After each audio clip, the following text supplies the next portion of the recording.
Some people are talking about the fact that over the weekend, a 64-year-old New York City subway worker was randomly attacked and beaten unconscious with a rock while on the way home from work. The judge has set a $5,000 bail for the alleged perpetrator. People are pointing out that the perpetrator has over 40 previous arrests. He is also homeless and unlikely to make bail for those reasons. The other attacks include an assault on a stranger that garnered this reaction from the Young Turks' Tana Ganeva. Without further ado, this is a man who's been arrested 41 times and is just released back onto the streets to assault other people. Are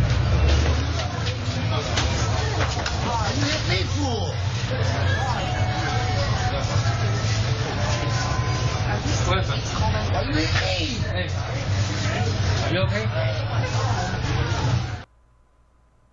Yeah, this is unacceptable. This is 100% unacceptable. I'm done with this. Whatever this is not criminal justice reform. Allowing people who are clearly a threat to public safety, allowing people who are assaulting and hurting workers as they're just trying to do their jobs and get through the day, unacceptable. How are we allowing this to happen? Yeah. This is it? This is criminal justice reform? Our next guest has accused Kasparian of fear-mongering about lax criminal justice policies. Tana Ganeva is criminal justice reporter and independent journalist and joins us now to weigh in. Tana, thank you so much for joining us. Thank you for having me. And we did also ask Anna Kasparian to be on. We'll still try to get her on in the future. But, explain for us what your problem was with how she framed this attack and this incident. I mean, where do I start? First of all, she made it seem like the $5,000 bail meant that if he paid it, he'd be out on the streets again. It's like homeless people don't have $5,000 laying around. And then linking that outcome to reform makes no sense because, so in the absence of being able to remand someone, what judges tend to do is set a bail amount that is obviously way too high for the person to pay. So what this judge did has nothing to do with reform. It has to do with a loophole in the system where this guy's essentially remanded to jail because, again, I don't have $5,000. I definitely don't think this guy does. So there's that. And, just this idea that, and this, sort of happened when the, discussion on Twitter where everyone called me, an insane idiot for 3 days. This idea that if you don't want this person to be in jail, that means that you're like a stupid hippie that thinks you can solve crime with like unicorn horn beams instead of jails. But what that misses is, A, that guy does not belong in jail. He belongs in a decent psychiatric hospital. We don't have those. In jail, he will be unmedicated. And I looked into this. I looked up his status on the Department of the Corrections Department website. He is at the Eric Taylor facility on Rikers, where, according to their website, it's a mix of adult men and kids. So the best place for this guy is to be unmedicated because, Rikers guards don't administer antipsychotic shots, right? Unmedicated around teenagers. So I think a lot of these conversations about public safety forget the people who are behind bars, especially pre-trial, like why isn't there safety part of public safety? Well, I guess I would respond. But Rikers are pre-trial. Let's just reframe this. Let's just reframe for the second. Part of why people were upset on the internet is because Anna Kasparian works for what is perceived to be one of the flagship left media outlets in the country. So for one, I just want to say that part of the response to her was not an expectation that she's representing the kind of normie view of criminal justice, but that she is ostensibly supposed to be representing the left view. And regardless of whether you agree with her, she absolutely didn't do that. But second is this point you make about bail reform, Tana, which is this question of whether or not someone, the question is whether or not people should be having bail set so that they are on and off the street, which is not what bail is actually designed to do and structured to do. What bail ultimately ends up, the purpose that bail ends up serving is to say that people who are affluent don't have to wait in prison until their trial, and people who are not affluent have to wait in jail till they are on trial. And that is not calculated toward their actual danger to their community and their flight risk and all these other kinds of things. And in this case, the fact that the low-ish bail in some people's eyes was perceived to be an indifference to the community and what happens to the community, when in fact it is actually going to prevent this guy from getting out of jail because he is in fact homeless. So that was part of the fear mongering. But the really core issue here is this perception that leftists and liberals care more about people like the perpetrator than the victim. And I really want to get to the core of that, because there is a way, I think, that when we talk about criminal justice reform and are reacting to the backlash against a perpetrator, it can seem like you are indifferent to what this man and people like this would do. And I don't hear that from you, Tana, and I want you to speak more specifically on this. What I'm hearing is that everyone agrees that it's horrible for people to get assaulted in the street. Everyone agrees that we should take measures to stop people from getting assaulted in the streets. The real disagreement is as to what measures are actually effective. And the argument from the left, as I hear it, is that setting bail in a way that captures low-income people and not high-income people doesn't actually get to the root of the problem. And moreover, incarcerating people so that violence happens in prison against other vulnerable populations and other people who haven't been convicted of crimes, because again, this is a jail, it's a pre-trial detention center, Rikers, not people who have been convicted, doesn't help when you should be really putting people into mental health institutions. Is that an accurate framing, Tana? Yes, absolutely. Okay, so Robby, do you quibble with any of that? Well, my issue with him being locked up with people at Rikers who, they shouldn't be subjected to violence either, because many of them, or most of them, we talk about Rikers a lot, are waiting pre-trial, haven't been convicted of anything. But then the failing is on keeping those people at Rikers rather than, this person cannot be on the street. We don't know who's guilty and who's not. That's exactly right. Why are we detaining so many people? He hasn't been. We still have a trial system, jury system in the United States of America, Robby. I don't know if you want to quite jump the gun like that. He should face a trial system, but he should be locked up while awaiting that trial. Okay, so here's the question. The reality is that we know that I don't know, Tana, maybe you can speak more specifically to the proportion of people in Rikers who are in there for nonviolent versus violent offenses, and whether or not you believe that there is a category of people who, should, for public safety reasons, be separated from the public pending trial. But the reality is we have these cases like Khalif Bowder, who we know was in Rikers for jumping a turnstile, was in there for over a year and ended up committing suicide when he got out. 2 years. 2 years. I'm sorry, 2 years? 2 years. Yeah. 2 years. A kid who ended up subjected to those horrible conditions. Yeah, that should not be the case, and that's bad. But if we're going to keep people in a prison or a facility, I don't care if it's prison or a facility, but someone who beats someone with a rock on video, or someone who sucker punches a random person on the street on video, that person should be held either in a mental health detention facility or a prison. You're saying it should be a mental health. I agree. He needs to take antipsychotic medicine and would be much better off. That needs to be, mandated. It can't just be, we hope you visit the treatment facility. So here's where the actually has to be, given to him. Go ahead, Tana. Access to mental health stuff. So I'm sorry to interrupt you, but so in New York, what happens is very mentally ill people living on the street, they only come into contact with mental health facilities if they're brought in by police or EMTs. At that point, they're already having a psychotic episode. Because there are so few beds, the doctors are very much pressured to get them out as quick as possible. So what they do is they give them a shot of Haldol, which is an antipsychotic medication. They calm down artificially, and then they send them back out on the street. That's not mental health care. That's a very flimsy Band-Aid. So that obviously is not enough, right? So this is where we get back to the... Mm-hmm. Go ahead, Todd, I'm sorry. Oh, it's just, they calm them down with Haldol, I don't know that, I think whatever, but they then are they're better now because they're on a heavy antipsychotic, and then they send them back out because they need the beds. There's nothing that exists that's a humane reasonable like mental health facility where people can spend all the time they need, get actual therapy instead of just like a shot of a temporary antipsychotic, an assessment, support, like nothing. We don't do any of that. Right. And it's not that I care more about this guy than the victim. It's just ridiculous that like it's our fault. And this gets back to the Anna comment. The frustration that people had with Anna was framing this as an idea, as an outcome that is a consequence of lax criminal justice policies, a consequence of bail reform efforts, a consequence of people having indifference to the life of the person who got punched, or the victim here.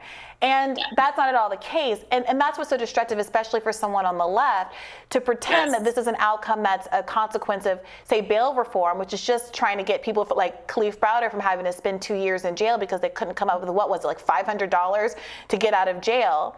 And instead, she should be, I would argue, Anna and conservatives alike, who are very concerned, everybody across the political spectrum who is very concerned about people being subject to violent acts on the street, to get people who do have mental health episodes that cause them to be violent. And again, most people who are mentally ill and homeless on the street never have these kind of encounters. But to the extent that there are some who do, the answer is to get real baseline psychiatric treatment and have facilities that can accommodate their care. So we're saying the answer is asylums. We need more asylums where people can be sent to structured mental health facilities that they can't leave at a whim, that they have to stay. I mean, like, this person punched someone, beat someone with a rock. It can't be up to him whether he gets to leave the facility, right? You said he doesn't belong in prison, but he belongs under the restricted, supervised conditions that he cannot leave on his own. I don't know that, Robby. Go ahead, Tana. If we had the kind of facilities where mentally ill people could go and be comfortable and get real treatment and have like good meals and all this other stuff, you actually wouldn't have to force them, right? Like you just don't. Like, people have to be forced because what we have now is crap. Like, I don't want to go to that at all. Do you? Well, also, but wait a minute. None of us here are psychiatrists, and none of us have assessed this person in question. So it may or may not be that this is a person who's refusing medication. It may or may not be that this is a person who needs to be locked up indefinitely. That might be the case. But the question isn't whether or not we design we justify he needs to be locked wait a up. minute. The question isn't whether or not we justify every criminal justice overreach on the basis of one human being who frankly is an outlier with respect to the rest of the mentally ill and homeless population. The question is whether or not the framing that Anna used is really getting at the root of the question. And I would say to you that is demonstrating an indifference to human beings on the street who could be subject to this kind of violence if you pretend that raising bail levels is going to prevent this kind of outcome. Because we already have bail levels that are set that a person like this can't pay. Like, that is not what has caused this person to be in the street. This person is on the street because eventually he's not committing crimes the likes of which are justified keeping anybody in. But he's on the street because there was no bail amount the first 39 times. He's on the street because there is no, the kinds of crimes you're committing, like as horrible as it is to sucker punch someone in the face, you don't go to jail for 40 years for that, and nor should you. Right? Obviously, you should not go to jail for the rest of your life. And you go to jail. So the point is but you do have to go to jail. He's gonna keep getting out. People like these are gonna keep being on the street because the jail is not a solution to the kinds of issues that they're dealing with. Go ahead, Tana. I mean, yeah, and like what people don't realize is like a lot of the sort of tough on crime stuff. People, just because there's so much emphasis put on like very, very long sentences. In the system, people don't realize that actually most offenders cycle in and out of jail. So this guy is going to get 2 years, maybe. Then he's back out into the community, more traumatized, right? Like this guy is not going to get. I do think they might be trying to trigger the state's habitual offender law. So maybe he will spend his life in prison, which actually will cost us $60 million. Right. But for the most part, what happens, like people are like, oh, they'll be like neutralized forever. Like, no, people cycle in and out of jail in the community, and every time they come out of jail, they are more traumatized and they have fewer opportunities to make their lives. I mean, then a lot of people would react to what you're saying and say, okay, yeah, there should be less cycling out. They should stay in. I mean, people who are a violent risk to the community. What do you make of the cost of that? Well, I mean, I'm sure I will object to the cost, but the point of government, the point of policing is to prevent just this, acts of violence. If you think unless you support like a total, I mean, you're not even supporting society at all if you're saying that we should do nothing to prevent routine violence on the street. Robbie. Stop saying it's doing nothing. People want there to be psychiatric facilities, and I'm sorry, people who are conservative largely don't want those facilities to be built. They don't want to spend money on those kind of government services. They want to spend money on the private prison industry from which they can profit, having all of these people locked up. That is the fundamental issue here. The doing nothing is exactly where I think a lot of people land. There are downstream consequences for every single one of these decisions. The man spends the rest of his life in jail. Okay, that costs the public. The man goes into a psychiatric institution. That also costs the public, but I would argue also is fair and equitable and humane. I say it could be a psychiatric, but it has to be somewhere where you have to stay there and you have to be given antipsychotic medication, and it has to be equivalent to a sentence you would serve for assaulting multiple people on the street that anyone would serve if they. Or you build facilities that aren't hellholes, right? So that people don't actually want to leave. Yeah. Like, imagine if like a guy like this was able to go to like one of those fancy rich people rehabs where like you ride horses and do ceramics or some shit, and like they give you whatever drugs you actually need. Like Haldol is, and again, I shouldn't be like diagnosing him, but I think this idea of like forcing people into institutions, which I, as a libertarian, I'm surprised you're down with that. But I mean, if they're nicer than the street, if they're nicer than the shelters, you won't have to force people.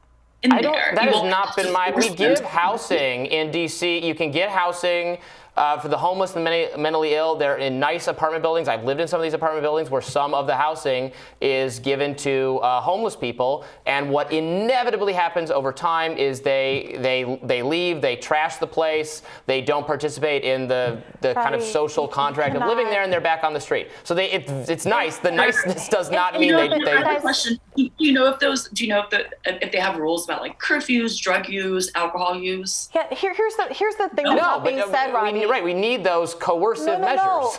Robbie, people are being forced out of home. There are conditions for homeless people who are in the system that are so much more stringent than the conditions for regular people. So they are more subject to evictions and losing their homes because they're not allowed to smoke more. If they get caught smoking marijuana in their house, they're out on the street. If you or I smoke marijuana in our house, nobody cares unless the police literally come and knock on our door. And in fact, it's legal in DC anyway for us, but it's not legal for some of them who are in the public housing units. So what? Go ahead, Tana. I'm sorry, I was just going to say the marijuana thing. Like, yeah, sure. I can't believe my tax dollars are going to homeless people living for free and getting high.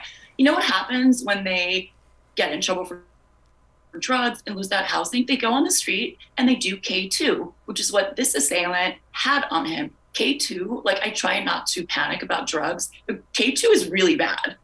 It actually triggers psychotic episodes. So I would rather have that guy smoking his face off of like fancy weed in an apartment than out on the street f***ed up on K2. Yeah, I mean, dude, if they were sitting in their apartments doing smoking marijuana, there would not be a problem. Nothing against that. Yeah, right, the problem is they eventually end up back on the streets punching people and beating them with rocks. You cannot make untrue, unsubstantiated blanket statements like that. I'm sorry, you cannot. They all don't do anything of the sort. They all. And look, this is a fundamental issue I think that is really not being discussed right now.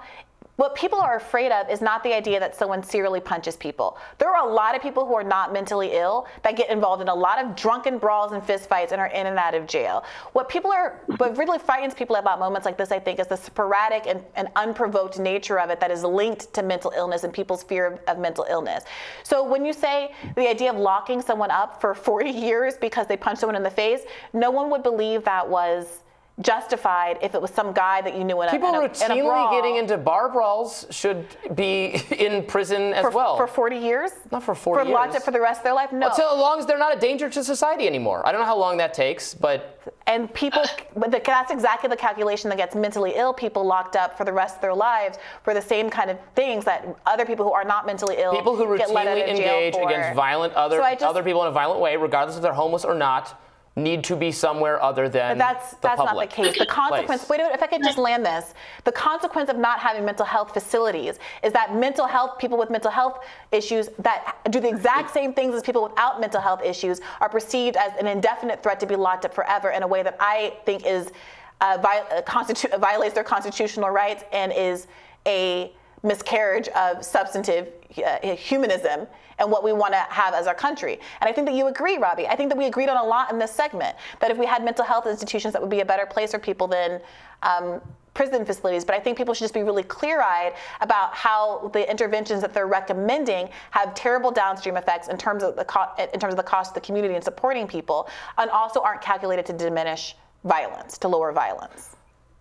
And also, can I just say, I feel like Anna in her segment suggested that he'd been arrested for assault 40 times. No, I mean, not to downplay his actual assault arrests, but New York has a very stringent habitual offender law. 4 felonies gets you life without parole. So obviously his other arrests were minor, which means that he cycled in and out, in and out, in and out. And you think like cycling in and out of Rikers makes you less crazy or more crazy? Yeah, I think that's a really good point, Tana, and we appreciate you spending so much time with us to talk about it today. Okay. I'm sure we'll continue to debate this topic, but we'll have more Rising for you after this.